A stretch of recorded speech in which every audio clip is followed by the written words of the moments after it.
Hey, welcome back to my channel. It's your girl Katrina Duvall, and today we're gonna take a little in-depth review of Insecure season 4 finale.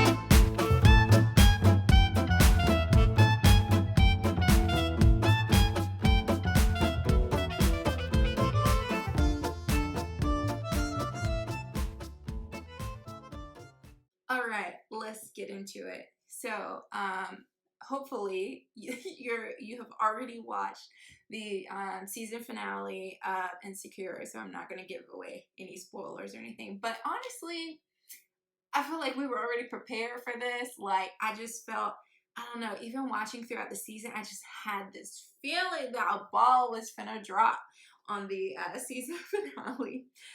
So we start off, and yes, I have like little notes here. I know, I'm so old school. You would think I would have typed it up on my phone or no, old school.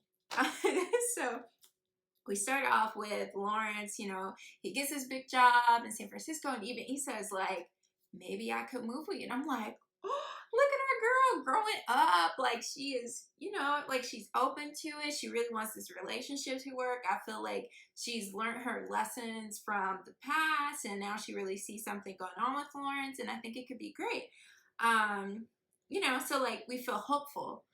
But I don't know about you, but when I was watching it, I was just like, they out here building up our hope because they get ready to come and slap it down.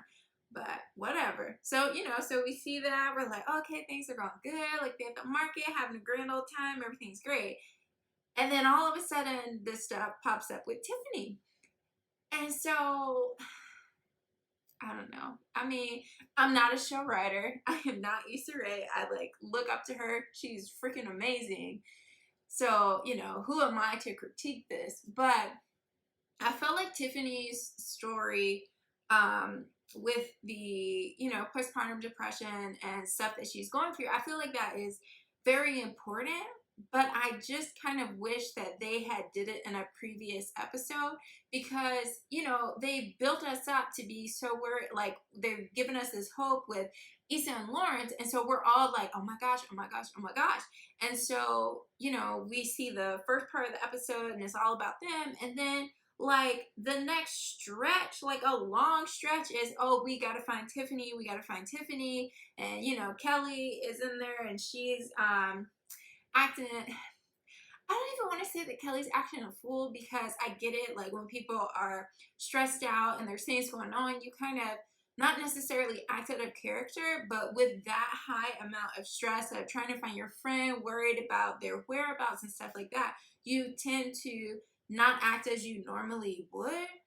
But I just hated the kind of like cheap way that they had it with her, pressing the button and the bus driver acting crazy, although some of these bus drivers out here in these streets be acting crazy like that. And I'm just like, is it really gonna hurt you to open the door? But okay. So I get that, but when he got the cops involved, I was just like, really? Like, we really finna take this there? And I mean, it's true, like, this stuff does happen in real life. So, like, I feel like a jerk for saying all this.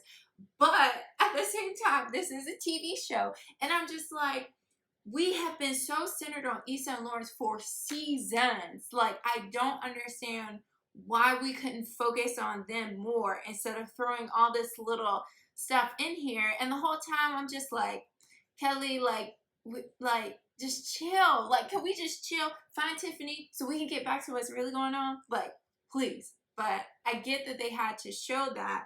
And I did like the part where the cop was just like, nah, not today. And it was nice to me to see that where the cop was just like, not today. Like, we ain't finna do this. Everybody just go on their own ways. Like, nobody got hurt. Let's just keep it moving. I was like, thank you. If only other people could see that. And like, but anyhow, so we get to where Tiffany's husband finds her, and he's, you know, so happy to see her. And they were talking about in the after episode about how little things kept happening with her, like she wasn't getting her nails done, and then when we see her and she like has no makeup, she's got her natural curly hair, like you know, and her husband just goes and hugs her and stuff. And so I think that that was very important, and I feel like that was a powerful moment, because I feel like a lot of times we we feel like we have to put on a face or a facade, like, and I feel like I always use this example all the time, but like people be like, what? But you know, like whenever you leave your house, you feel the need to represent yourself in the best manner. Like right now, this is me chilling. I got my headband on because I didn't do my hair today. Got my glasses on because I didn't feel like putting on contacts. Got my little sweatshirt on because this sweatshirt is comfortable. I love wearing it for exams. It makes me feel good. It makes me feel smart just because it says smart cookie. And is there any logic behind it? Probably not. But like, this is me. This is my comfortable. Now, if I'm getting ready to go outside and go to the grocery store, I'm putting on, you know, some nice pants. I'll probably change it to a decent t-shirt. And yeah, that's about it, because I really just don't even care right now. I'm like, I'm gonna be mask on, so you ain't even gonna know who I am. But in regular life, before all of this happened, I felt like I would put more effort into it, especially if I was going somewhere to see people that I know. It's just a habit that we have of, you know, dressing and zipping ourselves up to make us look all nice and great and presentable to the world. And very few people get to see us when we've stripped down, taken off all the makeup, if you wear makeup. You know, like it's a whole different person. So it was nice to be able to show that, because I feel like not only that doesn't only affect women who are going through postpartum depression. Like, this is the kind of stuff that people deal with every day on a daily basis. We're out here, we're doing jobs that we don't necessarily care for. We're dealing with people that we don't necessarily care for. We're out here code switching, trying to act like everything's great and dandy. We're trying to pretend like the people who say they care about us actually care about us, when we know that they don't care about us, but we pretend like we feel like they do to make them feel good. But in all reality, we're just, everybody's lying to each other. And it's a lot. And I feel like personally, for me, like it's been a lot in these past couple of years, because I went from being in an industry where I knew all the people I worked with, where everything was great, we worked as a team, like everyone knew everyone, and you knew that for the most part, 99.9% of the people had everyone else's interests at heart. And then to go to graduate school, and it's not like that. Like, I don't even want to get that deep into it right now. That would be a whole nother video.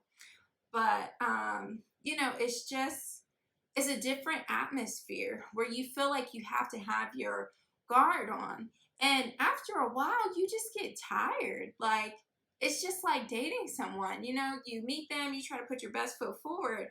But after a couple of months, after you guys like start hanging out with each other more, you slowly let that guard down, and you let that person see you for who you are when you wake up in the morning and you ain't brushed your teeth yet. Like, I mean, that's as real as it can be, as real as it can get, really, unless, you know, you taking a poop in the bathroom and they're in the bathroom, then that's kind of like extra real. Like, probably you shouldn't go that far, but hey, it's your world, baby. Do what you want to do. So I think it was good to show that, because I feel like everyone kind of hits those moments in life where they're tired of trying to pretend, and they just need a break. Everybody needs a break. And so hopefully, with all this stuff going on, people have been able to take a break, but I also understand that it can increase more anxiety and depression. But let's get back to the video, because we're going to get to the meat and potatoes now. So yeah, so we found Tiffany. Everybody's like, yeah, she's great. So then, Molly. So, you know, like, I mean, that part of the show, like, that was pretty good. I mean, I was shooketh when Andrew was like, I mean, what are we really trying to do here? Like, is this what you really want? And I was like, wow. You know, like, is it that Molly really wants to be with Andrew, or is it just that she just wants to be successful? And so I was talking with a friend of mine, and I was like, it was crazy how Molly kept trying to blame Issa if her relationship didn't go well, and she just, kicking Issa to the side. But then when I took a minute to think about it, I was like, Issa on the come up with her job, like she threw this great event, like everything else in life is looking up for her, except in the relationship department, she didn't have anyone that she was in a serious relationship with.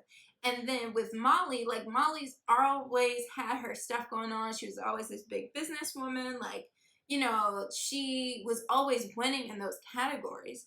And so I feel like because Issa was finally coming up, the only thing that Molly had over Issa was that she had that relationship with Andrew. And so she, I feel like she somehow thought in her mind that like if she was able to have this relationship, and then she would still be better than Issa. Like her and Issa would not be equals. And it's kind of sad to see that, but I feel like that often happens a lot in real life where people are friends with people and you think everything is cool and great because you have certain levels to things. And I feel like people want to see other people grow, but when you see someone else growing more than you, unfortunately, human nature kicks in and it's like, well, they growing, but like, what am I doing? Like, I always have my ish together, and here she go getting her ish together. So like, what else do I need to do to make sure that I'm always at 100% and not feeling threatened by this other person coming up? And it's really sad that it's like that. And why can't we all celebrate people? And I'm not saying that everyone is like that, but it was just wild to see that actually playing out on TV. And I mean, of course, maybe they meant something different behind it, or who knows, but it was just, I don't know, it was very eye-opening when he was like, what are we even doing this for? Like, are you sure you even really want this? And even Molly was shook by that.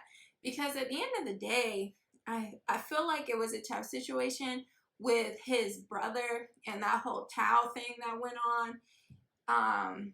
But Molly, if she had really wanted a relationship to work with Andrew, I feel like she would have sucked up her pride and went to that basketball game. And then when she came in, and I believe he thought they were going to have Indian food, but then she changed it and decided to do Chinese. And it's like, you can't be in a relationship with someone and just think that, that person is always going to cater and cater to your needs. And every now and then you'll cater to theirs. Like, it doesn't work like that. Both people have to feel equal and they're getting their points across and you're communicating. But with her, I don't even know what was going on with Molly. Like, I feel like she has some other personal development things that she probably needs to take some time and work on. Unfortunately, for her, that kind of meant that her relationship with Andrew wasn't looking too hot. But at the end of the day, it's like hurt people, and I feel like there's some little chip, or there's something on her shoulders that she's carrying that we just haven't had a chance to see. Okay, so moving on to our last bit of the show. Sorry, I know this video is taking forever. They like, how is this girl talking so much? Ain't had a sip of water, or wine, or coffee, or nothing, Jesus. But this is the meat, okay? We finally get into the meat, or should it be the dessert? Yes, this is the dessert of the Insecure review meal that I'm serving up. So all this happens. We see our girl Issa in the kitchen, or in her little living room, wherever she at, and Lawrence pops up.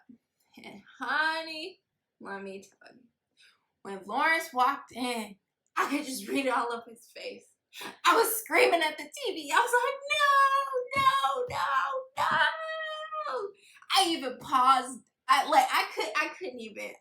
It was like, I knew that the train wreck was coming, but I just wasn't ready. I was like, no, we done been here, there, everywhere. Like, I'm not ready. I am not ready because I know this cliffhanger is coming. So I put my big girl panties on and I was like, all right, play. So, of course, Lawrence tells us that Condola, aka Condolences, decided that now was, I mean, okay. Yes, she tried to talk to him before, but I just feel like it could have been a thing like, I don't know. I don't feel like she handled it the best way that she could have, but I'm sure a lot of y'all feel that way, so T. Um, she like, so he's like, condolences, wanted to talk, and like she's pregnant. And I loved the way that they had Issa and Lawrence talking, and whenever she had certain questions and stuff, or he said certain things, it would like flash back and kind of interplay the conversation that he had with Condola. I felt like that was awesome. Like that was just beautifully done. Like marvelous. I feel like that's the only good thing that I felt or could feel out of this whole situation, but whatever. So, so like she's like, yeah, he's like, yeah, she's pregnant, she wants to keep the baby, and she's saying I can be as involved or not involved as I want to be. And like, oh, my poor girl Issa, like I was just hurting just sitting there watching her, like. But let's read Condola real quick. So with Condola, I'm just like, first of all, you was married and had an abortion with your husband because you wasn't ready. But now all of a sudden, you ain't got no husband. You out here halfway doing jobs and leaving Issa to do her whole block party thing on her own. And you dating a man for fun and nothing serious. But now you ready for a baby. Okay, sis. So then on top of that, I'm just like, she knew that she was pregnant. So when she was first hitting him up to talk, I just feel like she should have been more vocal. Like, it's just like, oh yeah, you like, can we talk? Can we hang out? But I feel like it should have been something like, hey, can we talk? We have something serious to talk about. Like, there was no pressing of the issue. And I mean, maybe you could balance it out with saying that she's like, it doesn't matter how involved or uninvolved he wants to be, whatever. And I'm like, okay, but fine. And then on top of that, it's just like, how are you going to say that he can be as involved or uninvolved as possible when, like, you I don't know. I mean, maybe I'm reading too much into it. Maybe I got too much feelings into it, which I probably do, but who cares? Because you came here to hear my opinion anyway. I just feel like ever since that whole party thing where her friend was like, oh, he's so great and funny, like this is such a great guy for you, and it came out that like she was just playing with him and she didn't think anything serious, didn't want anything serious, and then she realized that he was hurt from that, and trying to figure stuff out. I feel like ever since that moment she rethought her steps. And I'm not saying that she got pregnant on purpose, but I feel like once she realized that she was pregnant, she decided that she wanted to go down this path because she realized how good of a guy Lawrence is at this point in his life, how dedicated he is. And just by seeing how hurt he was that she wasn't that invested in the relationship, I feel like that really showed her a lot to all of a sudden be like, oh, well, I want to have a baby with this man. And I mean, sure, she's saying she doesn't want to have a baby with him, but like, if you really just want to have this baby on your own, then why are you telling him? Oh, it's my due diligence to tell him that I'm carrying his seed. Okay, whatever. But you talking about he can be as involved or uninvolved as possible, but like, you already know him. You already know that he's a good soul, and he ain't gonna be out here fathering kids and not being involved. So I don't know. I feel like she's using this baby as a way to score her, a good guy and to be with him, to raise the kid or whatever. Because at this point that I know of, she doesn't know that Issa and Lawrence got back together. So it's kind of one of those things where like, is she really interested? I mean, I feel like she's probably really interested in Lawrence. Is she trying to trap him? I mean, I personally feel like she is, but I'm gonna try not to be biased, but I feel like she is. But whatever. That's tea. It's just I don't know. It seems sketchy to me. And then I feel so bad for Issa because it's like things are finally coming together for her again. Like, yes, she had messed around on Lawrence. They were both like in a bad spot. They weren't really talking to each other. They were just, I don't even know what they were. They don't even know what they were. Like, it was just a hot ass mess. And it's like now, finally, for this character, everything has come back together and things were looking great. Like, I feel like she was really ready to move to San Francisco and bam, like this happens. I really do applaud Lawrence for telling Issa as soon as he found out instead of trying to, like hide it or figure it out on his own or whatever because he didn't want to mess things up. I feel like he did the best thing telling her as soon as he found out. But I feel like that's a really hard pill to swallow. And Lawrence, and the thing was like, weren't we like we tried to be like we were careful, but I don't know. I mean, when he was messing around with her and they were in their relationship or whatever they were in, like they were being monogamous that I know or that we saw on the show, but it's just like why I can't understand why men and women mess around with each other without trying to be fully protected. Like being careful still leaves a percentage of a chance of things to go a way that you would not want them to go.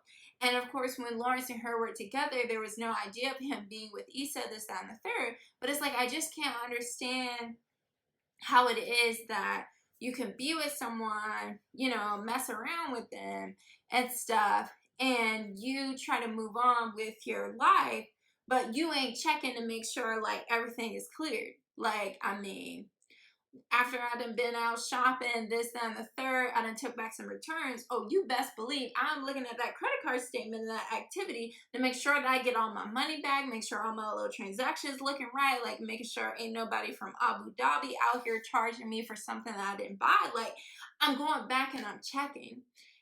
And so, maybe he did and more time has passed. Like, who knows? We can come up with all the different scenarios. But I just feel like children are a gift and a blessing. And it's just like if you're not ready for that, then I feel like you should be doing everything in your power to make sure that it doesn't happen. Not just being careful. Because that's how all these break babies pop up. Like, I mean, back with the game with Melanie and Darwin, like, that hurt my soul. It hurt my soul. I was like, really, bruh? Really? Like, really? Oh, and then she decided to keep this baby. And I mean, that's a whole other thing in itself that I ain't even trying to get into. But it's difficult for me with Condola because I'm like, before you got rid of your baby because you said you weren't ready. So what all of a sudden makes you ready now? um it's just weird. And then even with Condola and Issa, like when she saw her at the festival thing, it was weird then too. And so then that makes me think and wonder, like, did she know that she was pregnant then? And that's why she wasn't really, trying to talk to her, help her with the event. Like, because I feel like her and Lawrence had broken up around then or a little bit before, or no, or a little bit afterwards. So I'm like, maybe she knew then. But even if she knew then, she shouldn't have any weird feelings towards Issa because she would never know that Issa and Lawrence were talking again because that happened in episodes later.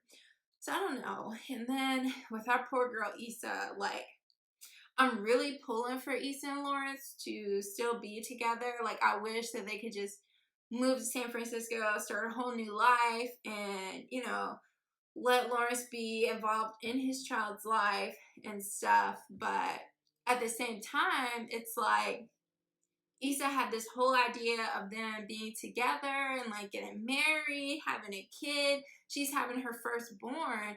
And now it's like that whole milestone, that whole possibility is taken away. Like, he's having a baby with somebody else. He's gonna have that experience of somebody else being pregnant, someone else carrying his child, being in the birthing room, having your baby do all of its first things, and like that's gone. And so that's a really tough pill for her to swallow. And now it's going to be like, is being with Lawrence and being happy with Lawrence worth losing out on that? Now, I definitely feel like it's worth being with Lawrence over Nathan, because I don't know. I just got this weird feeling about Nathan. Like, I don't know. I still feel like he's being shady about something. I just can't put my finger on it. But I just hope and pray that Issa works through her feelings with this stuff with Lawrence and doesn't just run and hide with Nathan because it's easy. Because I feel like her and Lawrence really and truly are soulmates, because just the way that they bounce their little jokes off each other, the way that they're so comfortable with each other, they've already been through so much together. And this new baby is like a tough pill to swallow, but I mean, if they can get through this, honey, they can get through anything. So yeah, I don't even know like what's gonna be up for the next episode. I mean, for the next season. I hope that we get to see Kelly have some more character development, because like she's just always the loud, happy friend, but I feel like we saw a little bit with her more so taking care of Tiffany's baby and stuff, but I wish that we could see a little bit more from her. What else do I also wish to see? I wish that we could see Molly get her shit together. Like, I don't know. I was like low key mad at Issa when Molly showed up and she's like, "Oh, thanks for coming," because it's like, oh, so now your relationship fucked up, so now you want to call Issa to be your friend again? Like, that ain't cute. Um, but yeah, I don't know. We'll see. I feel like she has a lot of growing to do. Issa has really grown a lot over this past season. A lot of our characters have really grown a lot. But Molly just. I used to be rooting for Molly, but now I just be looking at her with a side eye. But yeah, we'll see. It's a lot to swallow. What are your thoughts? What did you think? What do you think Issa should do? Do you feel like Condola is out here scheming, or do you feel like she's, trying to be a nice, genuine person?